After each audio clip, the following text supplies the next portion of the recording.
Agora, a gente pode fazer a definição do diâmetro deste ramal de ventilação.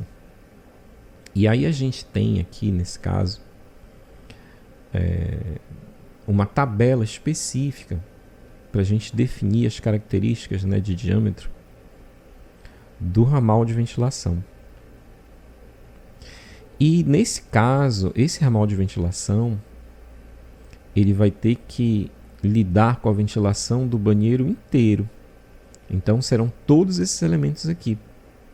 Então a gente vai considerar o total de 10 UHC, que seria 2 mais 1 mais 6 mais 1. Então esse ramal de ventilação, ele vai ter que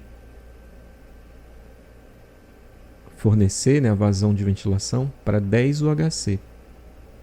Então quando a gente olha na tabela de dimensionamento do ramal de ventilação, que é esta tabela 4.8, a gente verifica, primeiramente, né, tem duas partes aqui a tabela: grupo de aparelhos sem bacias sanitárias e grupo de aparelhos com bacias sanitárias. No nosso caso, é com bacias sanitárias.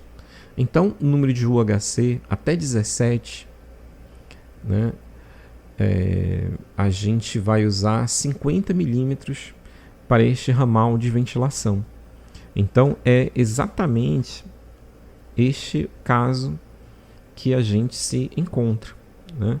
Então, isso quer dizer que, de acordo com a tabela, o nosso ramal de ventilação, ele terá um diâmetro nominal de 50 milímetros. Então a gente pode colocar aqui no nosso desenho de referência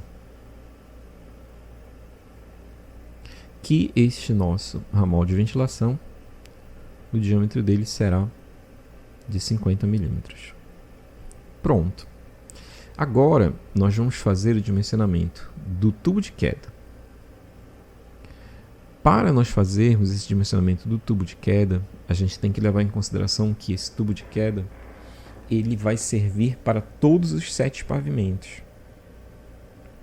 Então, o que a gente vai fazer? A gente vai considerar a contribuição UHC total de um banheiro e a gente vai multiplicar por 7. E, a partir disso, a gente vai, então, usar a tabela específica para o dimensionamento do tubo de queda. Então vamos lá. Deixa eu colocar aqui na posição correta. Pronto. Então a gente vai colocar aqui tubo de queda.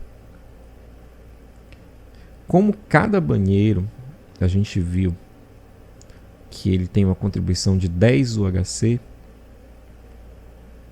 então o tubo de queda vai ter que fornecer a vazão de 10 UHC vezes os 7 pavimentos. Ou seja, a gente tem 70 UHC. E com essa informação, a gente vai então para a tabela específica dos tubos de queda, que é essa tabela aqui. Então o que a gente nota?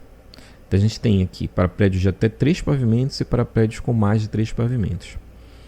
Como a gente tem mais de 3 pavimentos, a gente tem 70 UHC, então a gente verifica aqui na tabela que a gente tem o valor de 70 UHC, a gente vai usar um diâmetro nominal do tubo de queda de 75 milímetros. Só que este tubo de queda, ele está ligado a uma bacia sanitária, um vaso sanitário. Então, nesse caso, o diâmetro mínimo tem que ser 100 também. Então, a gente vai utilizar o valor de 100 por causa desse aspecto de que nós temos que ter um diâmetro mínimo de 100. Né? Então, o diâmetro nominal em milímetros vai ser 100. E aí a gente pode, então, aqui no nosso desenho, que a gente está fazendo como referência, colocar, né, para este tubo de queda o diâmetro de 100 milímetros. Agora vamos ver a questão da coluna de ventilação.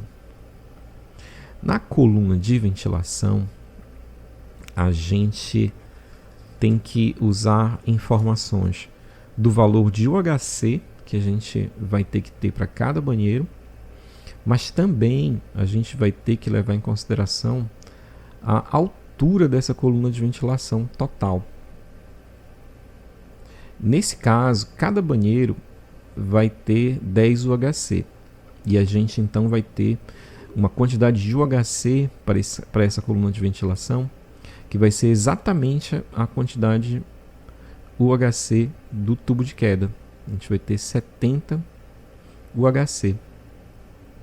E a altura desta coluna de ventilação, ela vai ser os 7 andares vezes os 3 metros de pé direito de cada andar. Então a gente vai ter 21 metros. Com essas informações, a gente vai agora analisar a tabela específica dos tubos de queda, que é essa tabela aqui. Então, a gente vai localizar primeiramente o diâmetro nominal do tubo de queda, que no nosso caso é 100. Então, a gente tem aqui 4 linhas com o número 100. Então, para poder fazer a escolha. Aqui tem o número de UHC. Então, temos 70 UHC. Então, a gente não pode usar 43, temos que usar esse aqui que atende até 140. Então, a gente vai ficar nessa linha nossa solução. E agora a gente vai, a partir da altura, né, esse daqui é o comprimento máximo permitido, a gente vai localizar qual é o valor exato do nosso diâmetro. Não temos 8 metros de altura, temos mais. E temos menos que 61 metros de altura. Então a gente vai usar o diâmetro que está associado com este valor aqui. Então a gente sobe e verifica que o diâmetro nominal do tubo de ventilação ele é de 75 milímetros. Então nós vamos utilizar, nesse caso, a partir dos dados da tabela, um diâmetro nominal em milímetros que vai ser 75, né? Desculpa.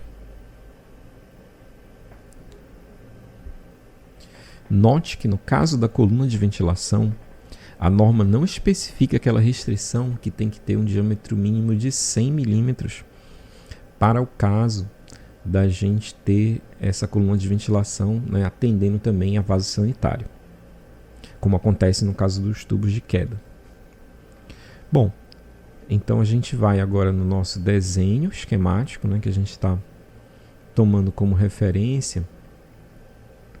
Nós vamos indicar este diâmetro para a nossa coluna de ventilação.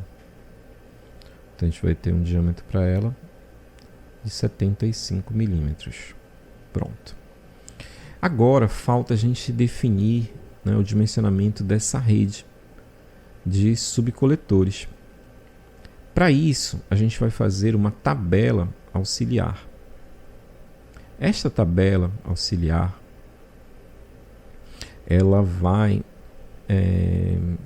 indicar para a gente os valores dos trechos que a gente tem que fazer o dimensionamento. Então, vamos colocar esta tabela aqui nesta posição. Fica melhor a gente desenhar, escrever a tabela aqui. E a gente fica com mais espaço.